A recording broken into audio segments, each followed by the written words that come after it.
Ustadz, saya mau tanya, paman saya pengguna khodam jin muslim katanya.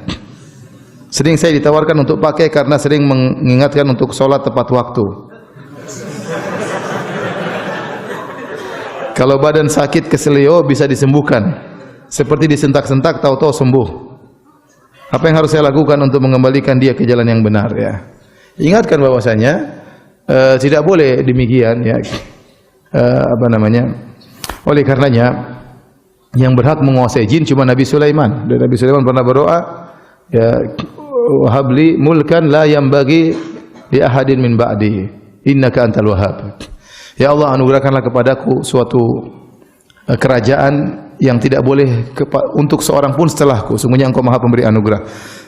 Oleh karenanya waktu Nabi sallallahu alaihi wasallam sedang salat, tahu-tahu ada jin ifrit mengganggu Nabi. Maka Nabi selalu mengatakan famakkani Allahu minhu, maka Allah membuat aku bisa menangkapnya. Maka Nabi pun mencekik jin tersebut sampai Nabi mengatakan aku merasakan dinginnya lidahnya atau liurnya.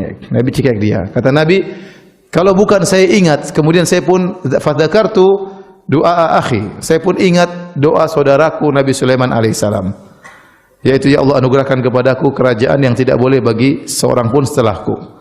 Kalau bukan karena doanya Nabi Sulaiman, saya akan ikat jin tersebut di tiang di Masjid Nabawi sehingga pada pagi hari anak-anak bisa melihat jin tersebut. Jadi Nabi tidak bisa menguasai jin. Kenapa? Karena doa Nabi Sulaiman tidak boleh ada seorang pun menguasai jin kecuali Nabi Sulaiman alaihissalam. Makanya Nabi dalam banyak kegiatan, dalam perang Uhud, dalam perang Badar, Nabi tidak pernah pakai pasukan jin. Ya, padahal ada jin-jin yang masuk Islam. Jin mungkin sakti, tapi Nabi tidak pernah, karena tidak boleh bagi Nabi sallallahu alaihi wasallam. Yang boleh punya anak buah jin cuma siapa? Nabi Sulaiman.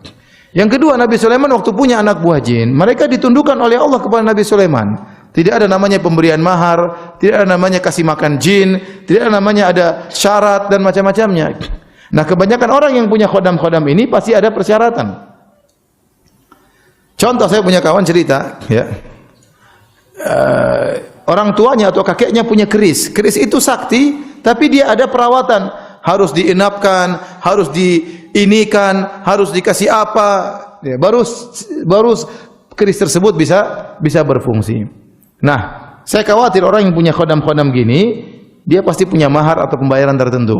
Dan itulah nilai kesyirikan di situ. Ya. Makanya dalam Al-Quran Allah mengatakan, ya ma'syaral jinni qad istakthartum minal ins. Wa qala awliya'uhum minal insi rabbana istamta'a ba'duna bi ba'din. Ya. Tatkala Allah berkata, wahai ma'syaral jin, wahai jin sekalian, sungguhnya kalian telah menyesatkan banyak manusia. Maka berkatalah wali-wali mereka dari kalangan manusia, ya Rabb kami, sungguhnya kami telah saling menyenangkan di antara kami. Jin menyenangkan manusia, manusia menyenangkan jin. Adapun jin menyenangkan manusia, jin membantu manusia. Keperluannya apa? Ya. Sampai ada orang tukang pijit, supaya pijitnya enak, dia pakai jin. Jadi hanya sentuh saja, tapi yang dipijit terasa sudah. Kenapa? Ada jin tukang pijit. Ya, ada seperti itu. Ada, dia pakai jin. Ya, tukang obat karena pakai jin. Ada jin spesialis seperti ini. Jadi jin menyenangkan manusia dengan membantu banyak kebutuhan manusia. Dan manusia menyenangkan jin dengan tunduk kepada persyaratan yang disyaratkan oleh jin. Dan itulah kesyirikan yang menyebabkan mereka masuk neraka Jahannam. Coba tanya, ini pamannya bisa punya khodam, gimana ceritanya? Ya, pasti ada persyaratan yang dia berikan. Wallahu a'lam bishawab.